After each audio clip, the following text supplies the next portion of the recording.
কার পরিবর্তন কখন হবে, কার কথাই বদলাবে, কখন বদলাবে কেউ জানে না। জানে কে? আল্লাহ। হয়তো তার কাছে এক কথা দিলে লাগছে যে হায় আসলে আমার জীবন এমন ঘৃণ্য জীবন। ফুজাইল ইবনে ইয়াজ রাহমাতুল্লাহ আলাই, রাত্রি গভীরে উনি বড় ডাকাত সর্দার ছিলেন। তো গভীর রাতে উনি ডাকাতি করতে গেছেন। রাশিয়া সামারকান্দের বড় ডাকাত, পৃথিবীর একজন বড় বিখ্যাত ডাকাত সর্দার ছিল তিনি। তো রাত্রিবেলা যখন গভীর রাতে এক বাড়িতে ডাকাতি করতে ঢুকছে আল্লাহর কুদরতে, দরজার সামনে গিয়ে যখন দাঁড়াইছে তখন শুনতেছিল বাড়িওয়ালা ওই সময় আল্লাহর কোরআন পড়তেছে। আমার কাছে আরবি কিতাব আছে, কিতাবে লিখছে আজ-জুহাদু মিআতুন, ওই কিতাব। তো এটা বাংলা অনুবাদ হয়েছে দুনিয়া বিমুখ শতমনীষী, অসাধারণ কিতাব। তো রাহনুমা প্রকাশন। তাই উনি দরজায় দাঁড়াইয়া শুনতেছে যে বাড়িওয়ালা ভিতর থেকে ওই ঘরের বুড়া মিয়া আল্লাহর কোরআন পড়তেছে। আলাম ইয়ানি লিল্লাযীনা আমানু আন তাখশা কুলুবুহুম লিযিকরিল্লাহ। আল্লাহ বলছেন আমার মুমিন বান্দা, আমি আল্লাহর শরণ, আমার বন্দিগি, আমার জিকির, আমার ইবাদতের জন্য তোমার মনটা নরম হওয়ার, অন্তরটা নরম হওয়ার সময় আজও কি হয়নি? আজও হয় নাই বান্দা? আর কোনোদিন আমাকে সেজদা দিবা না? আর কোনোদিন আমার নামাজ পড়বা না? তাহলে আর কোনোদিন হালাল খাইবা না? আর কোনোদিন নারী পর্দা করবা না তুমি? আল্লাহ যেন ভেবে আম করে বলে, দিনের পর দিন যে ফজরের নামাজ পড়ে না, আল্লাহ যেন তাকে ডাক দিয়ে বলে বান্দা তাহলে কি আর কোনোদিন ফজরের সেজদা দিবা না? প্রতিদিন যে গালিগালাজ করে, আল্লাহ যেন বলে বান্দা তাহলে কি আর কোনোদিন এই গুনাহ ছাড়বা না? এভাবেই বলে যাইবা, এভাবেই আমি আল্লাহকে কষ্ট দিবা। তো এই ডাকাত সর্দার ফুজাইল, উনি তখন এই আয়াত হঠাৎ করে গভীর রাতে ওনার এই কথাইটা, উনি তো বুঝছে অর্থ, ওনার কলিজার মধ্যে গভীর রাতের নিস্তব্ধ, চারিদিকে তো ঠান্ডা নীরব, এই এক আয়াত ওনার কলিজা ছিদ্র করে ফেলছে, দিলে লাগছে। উনি পিছন দিকে ফিরে এসে চলে আসছে, বালা ইয়া রব্বি কদ আনা, আর চিৎকার করে দুই হাত তুলে বলছে আয় রব, আয় মাওলা, সময় হলো, হয়েছে সময়, আমি আর এই নাফরমানির জিন্দেগি করব না, দিলাম ছাইড়া। এরপরে আমি যেটা বুঝাইছি আরেকটু রয়েছে কথা। এই ডাকাত সর্দার তিনি এত দুর্ধর্ষ ডাকাত ছিলেন যে ওই জামানায় আপনার যেই কোনো মানুষ, পথিক, মুসাফির, এমনকি বাচ্চা পর্যন্ত ওই অঞ্চলে ওনার নাম শুনলে ভয় পাইত। তো কিতাবে লিখছে যে মায়েরা তাদের বাচ্চাদেরকে দুষ্টামি করলে, গুম যাইতে না চাইলে ভয় লাগানোর জন্য বলতো এই ফুজাইল রে ডাকি, তো বাচ্চা কাঁপতে শুরু করত, মানে তাহলে বাচ্চা সোজা হয়ে যেত, চুপ হয়ে যেত, এমন ভয় পাইতো তাকে, বাচ্চারা পর্যন্ত ভয় পাইতো তার নাম শুনে। তখন তিনি চিন্তা করছে ওই ঠিক ওই সময় রাত্রে উনি পিছনের দিকে আইসা কোথায় যাবে এই মুহূর্তে, তো আল্লাহর কাছে এক ফোঁটা চোখের পানি ফেলতে ওনার মন চাইছে, তওবা করবে, মাফ চাইবে, আজকেই গুনাহ ছেড়ে দিবে। ছেড়ে তো দিলই, ডাকাতি করে না।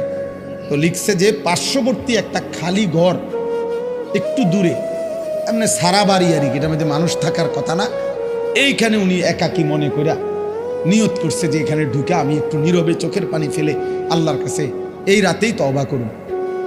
তো উনি ঢুকছে ওই ঘরে, ঢুইকা দেখে ওইখানে কিছু লোক, যারা তৎকালীন জামানায় মানুষ এক জায়গার থেকে আরেক জায়গায় সফর করার সময় রাত হয়ে যাওয়ার কারণে এইখানে আশ্রয় নিছে কিছু লোক আর কি, ওরা ওইখানে শুয়ে রয়েছে, মুসাফির, পথিক মুসাফির। তো এই মুসাফির যেগুলো শুয়ে রয়েছে, ওরা গভীর রাত, কিন্তু কারো চোখে ঘুম নাই, শুয়ে আছে ঠিক চোখ খোলা। তো তখন উনি ঢুকেই শুনতেছে, ওরা বলতেছে এই সাবধান, ঘুমায়ও না কেউ, ফুজাইল যদি টের পায় তাইলে কিন্তু সব লুণ্ঠন করে ফেলবে, সব ছিন্ন ভিন্ন করে ফেলবে, সব কিছু ছিনিয়ে নেবে, কাজে কেউ ঘুমায়ও না, সতর্ক, কোনোভাবেই রাতটা পার করে এখান থেকে পার হইতে হবে। ফুজাইল কিন্তু যদি টের পায়, এই কথা উনি শুনছে, এর দাঁড়ায় দাঁড়ায়, উনি তো সেই ফুজাইল। এই তখন কিতাবে লিখছে, উনি এইবার এমন কান্দা কানছে, কাইদা বলছে মাওলা আমি বুঝি এমন নিকৃষ্ট হইলাম যে বাচ্চা পর্যন্ত আমারে ভয় পায়, এমনকি পথিক মুসাফির ভিন দেশি পর্যন্ত আমার নামে কাফের, আমি কি পরিমাণ মানুষের কষ্ট দিলাম। তখন উনি নিয়ত করে বলছে আল্লাহ আমি আর এই জমিনেই থাকবো না, এই মাটিতেই, আমি এই দেশেই আর থাকবো না। তখন উনি তওবা করে সরাসরি হিজরত করে আল্লাহর ঘর মক্কায় চলে আসছে, আর বাকি হায়াত কাবার পাশেই উনি জীবন কাটাইছে। এরপরে উনি হইছেন সাইয়্যিদুল আউলিয়া, আউলিয়াদের সর্দার।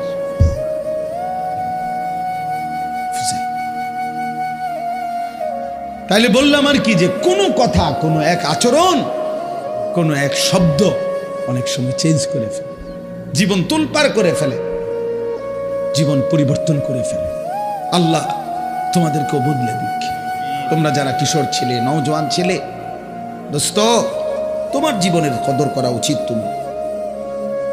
তোমার কথা কেউ মনে করবে না, তুমি নষ্ট হয়ে গেলে ধীরে ধীরে তোমার জীবন, তোমার চরিত্র, তোমার আখলাক, তোমার লজ্জাস্থান, তোমার শরীর, তোমার কোমর, তোমার যৌবন তুমি শেষ করে দিলে, খোদার কসম কেউ মনে করবে।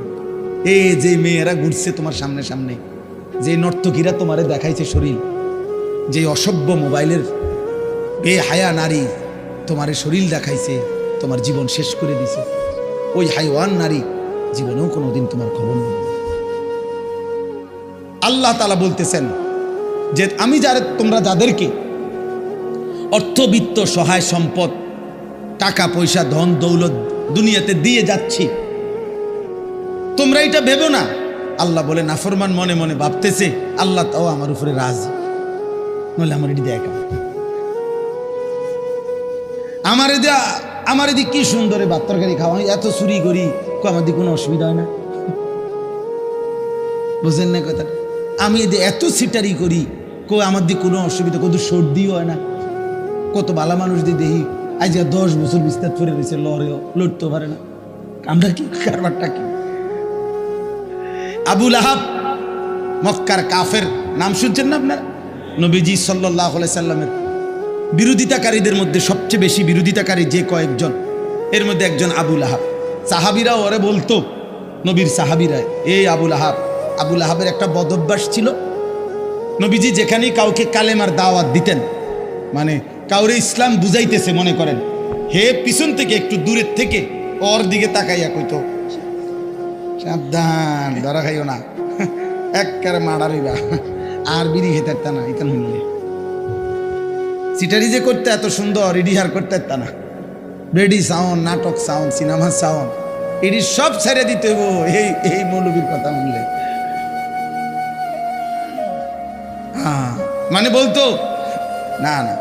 এরপরে নবীজি সাল্লাল্লাহু আলাইহি সাল্লাম সরে গেলেই এই বেঈমান ওই লোকের কাছে গিয়ে বলতো, কি কইছে, এই কইছে তোরে না, সাবধান, এটি কইয়া হে বিরাট বড় জাদুকর, নাউজুবিল্লাহ, ও অনেক বড় গণক, ও একটা ফেরেশতা গায়ে দিছে সমাজটার মধ্যে, কয় যে আমাদের পুরাটা এলাকা নষ্ট করে লাইছে, মায়ের লগে এখন আর ফুতের মিল নাই, ফুতের লগে মার মিল নাই, স্বামীর লগে স্ত্রীর মিল নাই, বাপের লগে ফুতের মিল নাই, একটা বেড়াছাড়া লাগাই দিছে, নাউজুবিল্লাহ।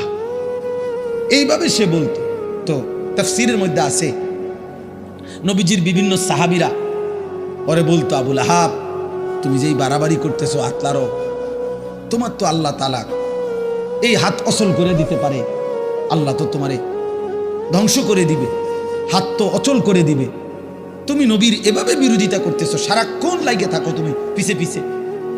এই তখন তাফসীরের মধ্যে আছে, প্রত্যেক দিন সকালবেলা আইসা ওই লোক পরিচিত, এরা সমবয়সী না, যারা ইমানদার হয়েছে সাহাবী, ওরাও তো অনেকেই কুরাইশ বংশীয়, তো সমবয়সী, এক লগে চলুন না মানুষ, তো আইয়েই কইতো, কিরে এই যে হাত কিচ্ছু হয়েছে না, এই যে কি সুন্দর কও তো কইলা তো এরুম হইব কও, কিচ্ছু তো হয়েছে না।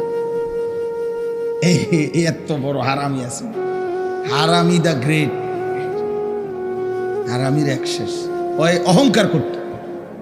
তো আল্লাহ তাআলা বলেন আয়াহসাবুনা আন্নামা নুমিদ্দুহুম বিহি মিন মালিন ওয়া বানিন নুসারিউ লাহুম ফিল খায়রাত। আল্লাহ বলে যাদেরকে আমি দুনিয়ায় কিছু সম্পদ এবং কিছু সন্তানাদি জিফুত নায়নাত করে দিছি, তারা ভাবতেছে আমি আল্লাহ তাআলা তাদেরকে ভালোর উপরেই রাখছি, কল্যাণের উপরেই রাখছি, খুশি আমি তাদের উপরে।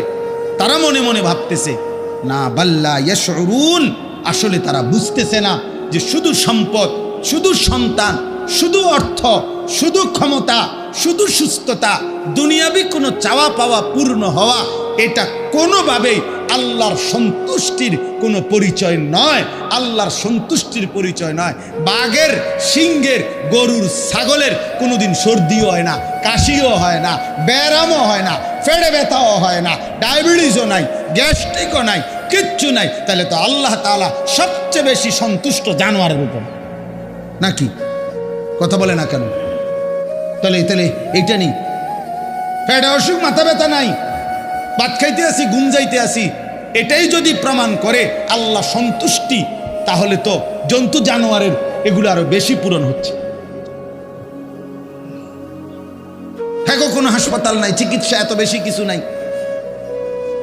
অতএব এটা না, আল্লাহ বলছে বল্লা ইয়াশউরুন, না না, নাফরমান বান্দা বুঝতেছে না, ও বুঝতেছে না।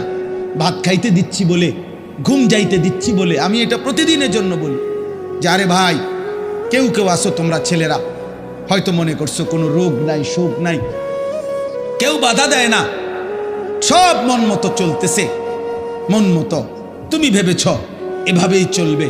না না, আল্লাহ বলে দুনিয়ায় ভালো থাকা, দুনিয়ায় একটু আরামে থাকা, এটা আমি আল্লাহর সন্তুষ্টির পরিচয় প্রমাণ নয়। আমি তো কাফের বেঈমানকে দুনিয়া অনেক ভালো থাকতে দিছি, অনেক সম্পত্তি দিয়ে ভরপুর করে দিছি। অতএব এগুলো কি আমি আল্লাহর সন্তুষ্টির জন্য দিছি? কথা বলেন না কেন? তাহলে এটা না। দাওয়াত গত বছরও দিনাজপুরে হুসাইন ভাই খুলনাতে, হ্যাঁ, দাওয়াত দিয়ে সারছি, শুনছে 20 মিনিট কথা বলার পরে ওরা 3 ছেলে আমার বলতে, হুজুর আমরা তো হিন্দু, কিন্তু আমার কথা পুরো শুনছে, হ্যাঁ, মনোযোগ দিয়ে শুনছে। আমি বলছি ঠিক আছে ভাই, কোনো অসুবিধা নাই, মালিকের কথাই বলছি, তোমার সৃষ্টিকর্তার কথাই তোমারে শুনাইছি। সেই দিন এক মাওলানা সাহেব রংপুর থেকে খবর পাঠাইছেন যে একটা মাহফিলের ডেট দিতাম কেন এত দরকার হইল, উনি বলছেন যে এক ওই বাজারের হিন্দু ছেলে, ওর কথা হইল হুজুর, এই হুজুর রে দাওয়াত দেন। আলহামদুলিল্লাহ,